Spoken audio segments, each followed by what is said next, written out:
नमस्कार, NMF news पर आप सभी का बहुत स्वागत। मैं हूं आपके साथ अभिषेक पुंडीर। बीजेपी, आरएसएस, मोहन भागवत इन दिनों काफी चर्चाओं में है क्योंकि 16 दिसंबर को योगी आदित्यनाथ ने विधानसभा में संभल का जिक्र किया था, जिसके जवाब में 16 ही दिसंबर को मोहन भागवत का बयान आया, फिर 19 दिसंबर को बयान आया, फिर 22 दिसंबर को बयान आया और उस बयान का लबोलुबाब यह था कि सारे मंदिर जो मुगलों ने तोड़े हैं, उनके जो मंदिर तोड़े हैं और जो मस्जिदें बना दी गई हैं, आज की परिदृश्य में उन मस्जिदों के नीचे मंदिर नहीं ढूंढने चाहिए और जो लोग ऐसा कर रहे हैं वो सस्ती लोकप्रियता हासिल करना चाहते हैं, वो नेता बनना चाहते हैं। उसके बाद ऑर्गेनाइजर में एक 5 जनवरी अंग्रेजी में एक आर्टिकल छपा जिसमें मोहन भागवत की राय के खिलाफ वो आर्टिकल छपा, लेकिन अब एक आर्टिकल 5 जनवरी हिंदी में छपा है जो मोहन भागवत के बयान का समर्थन कर रहा है। इसीलिए कहा जा रहा है कि भागवत के बयान के बाद या उससे पहले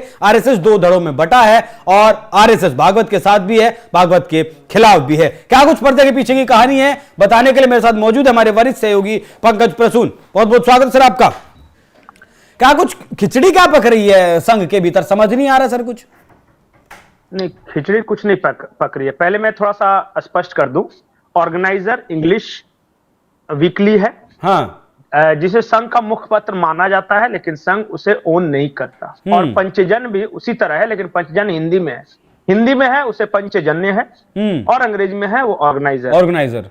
और दोनों के संपादक अलग अलग हैं। अंग्रेजी में जो ऑर्गेनाइजर में जो लिखा गया उसके अनुसार उन्होंने सभ्यतागत पहचान की लड़ाई और अपने सिविलाइजेशनल पहचान और सभ्यता की लड़ाई बताया गया था। उसमें मोहन भागवत के बयान के बाद जो कोर्ट का जो फैसला है, उसके बाद जो संभल में या बदायूं में हुआ। अब जो हिंदी वाला द पंचजन्य है, इसमें हितेश शंकर उसके संपादक हैं। उन्होंने एक संपादकीय लिखा है जिसका शीर्षक है मंदिरों पर यह कैसा दंगल।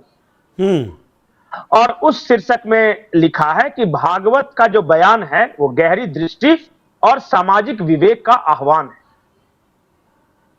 है। ये दोनों चीजें सही है, लेकिन हमने कहानी पढ़ी थी कि 4 अंधों को हाथी के पास ले जाया गया। जिसने हाथी का सूंड पकड़ा उसने कहा कि हाथी रस्सी की तरह होता है, जिसने पेट पकड़ा उसने कहा कि हाथी दीवार की तरह होता है, जिसने पैर पकड़ा उस अंधे ने कहा कि हाथी खंबे की तरह होता है। सब अपने अपने हिस्से का सच बता रहे हैं। यह बात सही है कि मोहन भागवत ने 19 दिसंबर को जो कुछ कहा था वो गहरी सामाजिक दृष्टिकोण से और हम एक साथ मिलजुल कर कैसे रहें उसके परिप्रेक्ष्य में कहा था। लेकिन यह बात भी सही है कि द ऑर्गेनाइजर में जो लिखा गया कि यह हमारा ऐतिहासिक सच जानने और सभ्यतागत न्याय की लड़ाई है, वो भी सही बात है। अब आते बहुत सारे लोगों को यह लगेगा कि दोनों अलग अलग बात बोल रहे हैं। दोनों अलग अलग बात नहीं बोल रहे हैं, दोनों अपने अपने हिस्से का सच बोल रहे हैं। जो पाठक हैं या जो दर्शक हैं वो दोनों को कंबाइन करके देखें। यह बात भी सही है कि मोहन भागवत ने यह कहा, इसलिए वो बयान दिया ताकि समाज में आपस में विद्वेष न फैले, हम समरसता के साथ एक भारत श्रेष्ठ भारत के निर्माण में लगे रहें। लेकिन एक बात सही है कि ये जो कोर्ट का फैसला रहा है, मैं बार बार ये बोल रहा हूं कि ना किसी पॉलिटिकल पार्टी ना कोई नेता सर्वे का आदेश दे रहा है। ये वकील हैं, वो कोर्ट में याचिका लगा रहे हैं और कोर्ट के आदेश के अनुसार ये सर्वे हो रहा है, चाहे अजमेर में हो, बदायूं में हो या संभल में हो। बात सही है, कोई नेता बनने की कोशिश नहीं कर रहा। लेकिन मैं बार बार एक चीज बोलता हूं कि मोहन भागवत कहते हैं एक बार अयोध्या हो गया हम बाकी को बिसार दे, भूल जाएं। मैं ये कहता हूं कि एक बार किसी ने खून कर दिया तो उसे सजा मिले, लेकिन उसने 100 खून किया है तो इसलिए माफ कर दिया जाए उसे कि कहां कहां तक उसके खून गिनते रहेंगे, तो वो गलत होगा, वो न्याय नहीं है। यह बात सच है कि जिस तरह अयोध्या का मामला था वही हमारे दिल के करीब श्री कृष्ण जन्मभूमि का भी मामला है और वही जो ज्ञानवापी है उसका भी मामला है। हम ये नहीं कह सकते कि अयोध्या बढ़िया था और ज्ञानवापी और श्री कृष्ण जन्मभूमि स्थान हमें छोड़ देना चाहिए। ये बौद्धिक कायरता है। मैं इसे बार बार बोलता हूं। चलिए, और इस मामले में न किसी संगठन को कुछ करना है और न किसी नेता को कुछ करना है। कानून कर रहा है जो कुछ कर रहा है। कोर्ट जो कर रहा है हाँ। उसे करने दिया जाए। पंकज जी, अनावश्यक टीका टिप्पणी सही नहीं है। पंकज जी, एक चीज पर कल हम चर्चा कर रहे थे, एक ट्वीट पर, कि 2015 में मन ही मन प्रधानमंत्री मोदी ने भागवत कथा के समापन के बारे में सोच लिया था। अब ऑर्गेनाइजर ने जिस तरीके से लेख छापा, पांचजन्य ने जिस तरीके से लेख छापा, यह तो तस्वीर साफ हो जाती है कि आरएसएस दो धड़ों में बटा है। लेकिन मैं जानना चाहता हूं कि क्या एक धड़ा जो भागवत की खिलाफत कर रहा है वो मोदी का समर्थन ज्यादा कर रहा है? देखिए, मैं बताता हूं, 2015, कल जो बात मैं बोलना भूल गया था, 2015 ही क्यों? अगर कोई 2015 सितंबर 2015 का रेफरेंस ले रहा है तो क्यों ले रहा है? उससे पहले मोहन भागवत ने बिहार चुनाव के पहले एक बयान दिया था आरक्षण को लेकर, और उस बयान को नीतीश कुमार और तेजस्वी यादव दोनों साथ साथ लड़ रहे थे।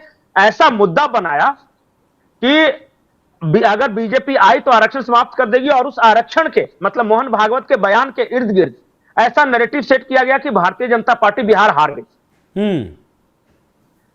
इधर भारतीय जनता पार्टी के ही एक तबके को यह लगा कि मोहन भागवत जी का बयान गैर जरूरी था और गलत समय पर दिया गया गलत बयान था। यह बात सच है। लेकिन मोहन भागवत गैर जरूरी बयान क्यों देंगे और बिहार में जाके वो क्यों कहेंगे? तो कुछ लोग संघ के ही अंदर और या अनुषंगिक इकाइयों के अंदर कुछ लोग ये मानते थे कि मोहन भागवत नहीं चाहते थे कि बिहार चुनाव जीते बीजेपी, क्योंकि 2014 का लोकसभा चुनाव तुरंत प्रचंड बहुमत से जीता था। बिहार का चुनाव जीत जाते तो मोदी हावी हो जाते, लगता कि मोदी मैजिक चल रहा है, और इस वजह से उन्होंने कर्टेल करने के लिए इस तरह का बयान दिया था। अब इसलिए उस वक्त ये शंका है, ये हम नहीं कह रहे हैं, कुछ अपने ही लोग उनके कह रहे हैं कि संघ जो है वो चाहता नहीं है कि भारतीय जनता पार्टी पर एक व्यक्ति इतना प्रभावी हो जाए, इतना हावी हो जाए कि संगठन गौण हो जाए। मतलब ऐसा नहीं कि सिर्फ चेहरे पर लड़, अगर चेहरे पर ही लड़ना हो, संघ पर हावी नहीं है, संघ में मोहन भागवत के फैसले नहीं चलते। नहीं, आप समझे नहीं। मैं ये कह रहा हूं कि संघ चाहता था कि भारतीय जनता पार्टी पर व्यक्तिवादी प्रभाव नहीं हो, वहां संगठन ही सर्वोपरि रहे। संगठन सर्वोपरि है, उस बात को मैं मानता हूं, लेकिन मैं सिर्फ एक जानकारी के लिए जानना चाहता हूं कि सर संघ चालक है मोहन भागवत संघ के, तो क्या संघ के फैसले मोहन भागवत नहीं लेते? क्या संघ को मोहन भागवत अपने अनुसार नहीं चलाते हैं? नहीं, चलाता क्या, वहां तो आपसी विमर्श से चलता है। ऐसा नहीं विमर्श से चलता है, फैसले नहीं लेते। हाँ, नहीं लेते फैसले या उनके फैसले प्रभावी नहीं है, ये कहना अतिशोक्ति गलत होगा। तो ये कह सकते हैं कि आखिरी फैसला संघ में मोहन भागवत का ही होता है विमर्श के बाद? नहीं, संगठन फैसला लेता है, वो किसका फैसला है व्यक्ति वहां महत्वपूर्ण नहीं है। हाँ, सर संघ चालक है, वो सबसे शीर्ष हैं और उनका कहा हर कोई मानता है, वो गार्जियन है परिवार के। लेकिन जरूरी तो नहीं कि गार्जियन अपने परिवार के गार्जियन का सम्मान है, उनका आदर करते हैं, लेकिन जरूरी तो नहीं कि उनके सारे फैसलों को चुपचाप हाँ में हाँ कहकर मान लिया जाए। विमर्श होता क्या है? विमर्श तो यही होता है ना कि जब सामने वाले ने कुछ कहा और दूसरे ने कुछ दूसरी बात कही, तब ना आपस में डिस्कशन होता है। चलिए एक सीधा सवाल, 2015 में भागवत के बयान का नुकसान हो चुका है, आगे कितना नुकसान? बिल्कुल, और भी मैं 2015 की बात नहीं, जो बीच बीच में जो बयान आते गए, मैंने एक वीडियो में कहा था कि पहले क्या होता था कि सर संघ चालक जी का उद्बोधन सिर्फ 2 वक्त होता था।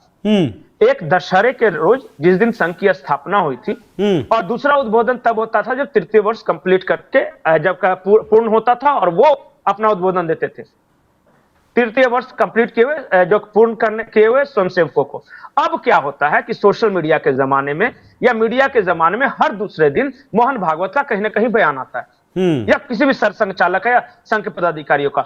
इतनी सारी बयानबाजी सही नहीं और उसके अलग अलग मतलब निकाले जाते हैं।